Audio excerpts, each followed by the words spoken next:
I'd like to greet all human beings all around the world with a universal greetings of peace and the blessings of God be with you. And no matter what your political, philosophical, personal, or religious beliefs may be, no matter if you're black or white, no matter if you're rich or poor, no matter if you're the toughest to the weakest person on the face of this earth, I greet all of you all with the same greetings of peace and the blessings of God be with you. This morning is Friday, June the 21st.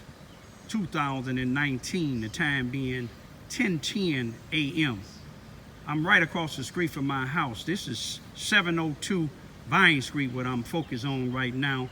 The sign would say Charleston, Missouri police substation. It'll have phone numbers on there, which neither one of them is any good anymore because the substation haven't been functioning probably about 20 years. But today I want to talk about those that's not familiar with what's been going on here in Charleston, Missouri, especially with law enforcement officials, these organizations that's supposed to protect children, and even the NAACP, present and past presidents and members. And you know, if you wasn't a part of this here that I'm finna show, then if the shoe don't fit, don't wear it. But people that was in the Susanna Wesley Family Learning Center back in 2008, I want to show you something. On not December, but on May the 19th, 2008, about a little bit after midnight, the black sergeant from the Charleston, Missouri Police Department, Percy Owens, along with a white police officer, I don't know his name, he kind of tall, and you know, he ain't real big, but he kind of tall and got some weight on him, but he's not real big. But he's a manager now at Lambert's Cafe in Sykes, Missouri. But he was a police officer on that particular night, early morning, when Percy Owens and him came in my house without a search warrant, without justification, without probable cause. Woke us up. My daughters then was 1 and 2 years old, going on 2 and 3 years old. Now, the officer had a paper in his hand, and the sergeant, Percy Owens, told me that the judge, Lynn Brown, then gave them expose to give my children to their mother. Now, let's back up a little bit. Their mother was in the streets from May the 16th to May the 19th, a little after midnight, when she came back to the house with these police officers. You see, she was out in the streets. Anybody know she was out in the streets using crack and cocaine, or crack in heroin, selling her body. You see what I'm saying? She got addicted again and left the house. You see what I'm saying? Because I knew what she was doing. And I was going to eventually get her away from my children because it wasn't safe. But anyway, I told them, I said, Percy Owens came in there with my ex-wife, which was my wife then, and said that the judge told them to give her the children in the house now. And we had a court date for June the 3rd, 2008. Now, we had a court date for that, June the 3rd. But he told me whoever told them that my daughter's mother was using drugs, they lied. He said they clean. Now, she left out May the 16th, 2008, about noontime when I came home from lunch. I was working at Black Gold Farms then. I came home from lunch and she just left out and didn't come back. I went down to the police station, Charleston, Missouri Police Station, the very next day and talked to Officer Barry Morgan then, which is the captain now for the Mississippi County Sheriff Department. And I explained to him the situation about her being on drugs, about her have 2 children up in Chicago that was born and addicted to drugs and that was taken away from her. And I explained everything that she left out the house. And he told me to go ahead home and don't worry about it. But now on May the 18th of 2008, somebody informed me that my children's mother, she's still gone now, she was on Gale Street in the projects at somebody's house getting high. So I called the police. Guess who come again? Sergeant Percy Owens and another officer.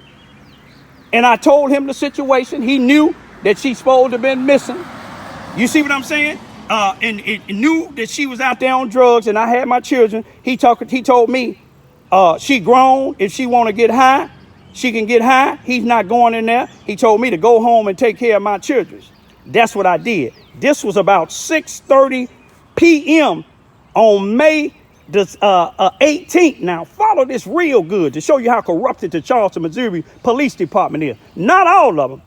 Now, I'll get, Miss Charlotte Clark, the clerk, James Williams, the detective, and James West McDermott. I don't look at them as being a part of that. I don't know none of the other ones, but I know some of them that's in there that I know corrupted. The chief, the captain, the sergeant, Brenda Biddeford, Keith Biddeford, Mike Coleman. I know what they is because all of them done wrong to me, and there's some more of them. But let me show you now. At 8:30 p.m., all right now, 8:30 p.m. on May the 18th, 2 days after she done still been in the streets, no contact. Here it is, 6:30. Percy Owens tell me to go back to the house on May the 18th. On May the 19th, a little after midnight, this same sergeant come to my house and tell me the judge gave this expose now. I told him, you ain't taking my children. He pulled his gun out on me and told me to sit down. He didn't want no trouble. Ain't that something? You don't want no trouble. I'm trying to protect my 2 daughters from a female that done had 2 other children that was born with drugs in their system and taken away in Illinois. And I had my 2, and I was trying to protect them. But I had to make a decision. Do I go up against these police? If I did, I would have to kill both of them, and I'd be on the run with my 2 daughters, and wouldn't be no future to them. They took my children by force. But I told them, I said, God gonna deal with y'all.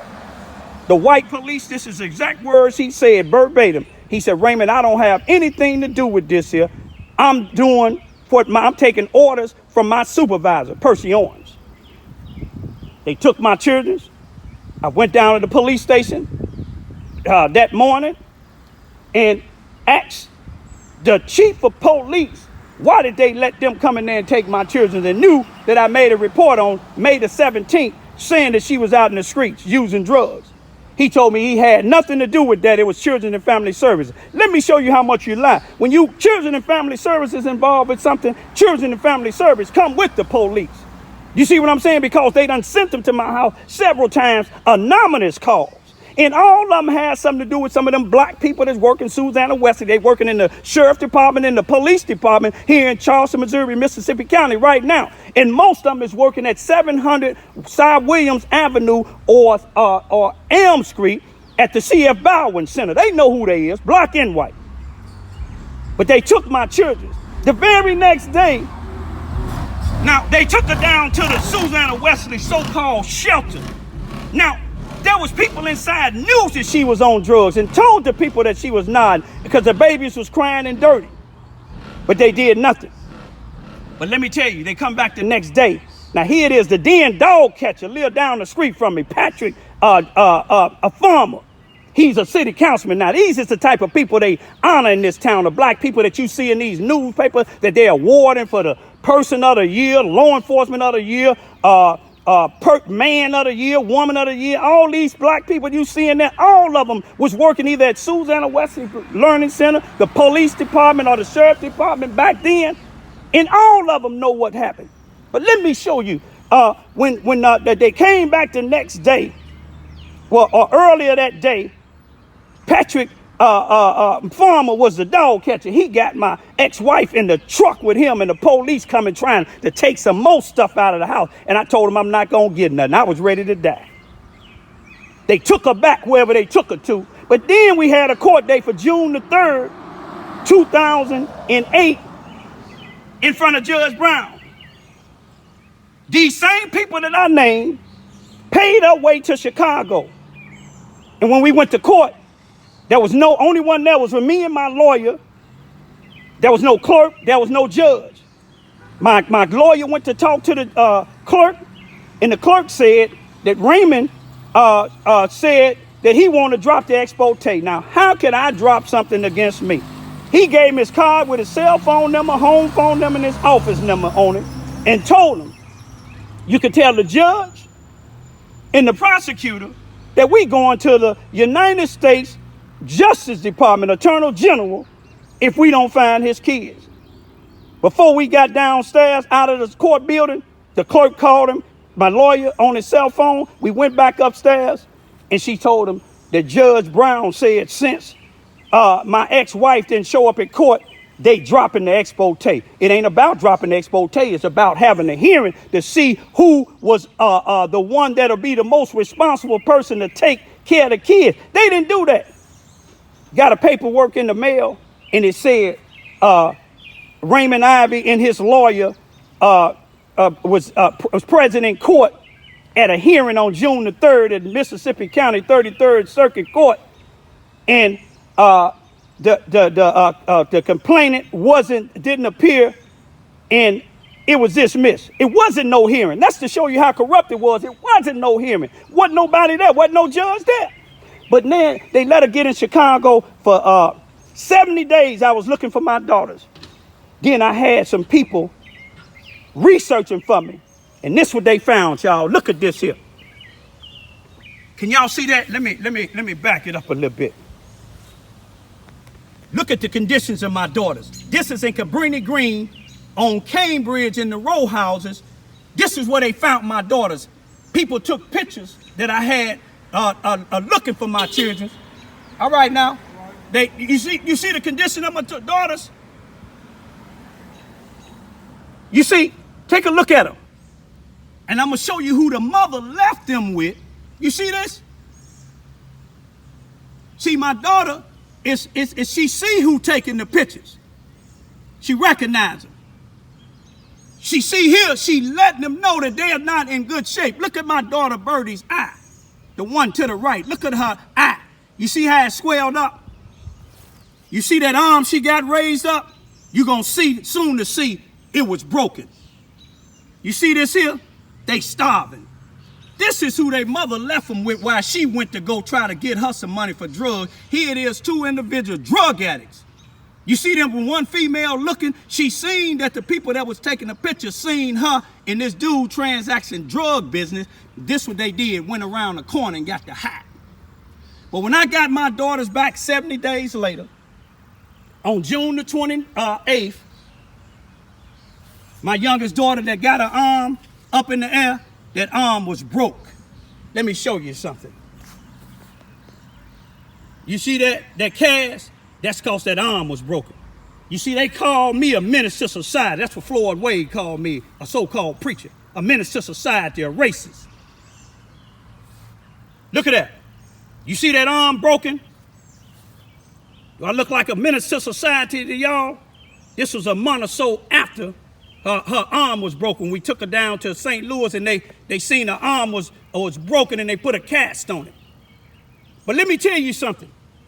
Ain't no law enforcement official or nobody took responsibility of her arm being broken. The only one that documented it was their doctor, the head pediatrician in the FBI in St. Louis. But I just wanted to show y'all just partly of these black leaders that you see in the newspaper. Ain't none of them apologized. Ain't nobody was arrested for what happened to my daughters. And y'all think that y'all say I'm a murderer. Y'all said I'm a violent person. If I was violent, the average person would have got an AK-47 and tried to wipe all of y'all out. I ain't even had the thought because I know God gonna deal with all of y'all. And I'm going to still say, like I always say, peace be still.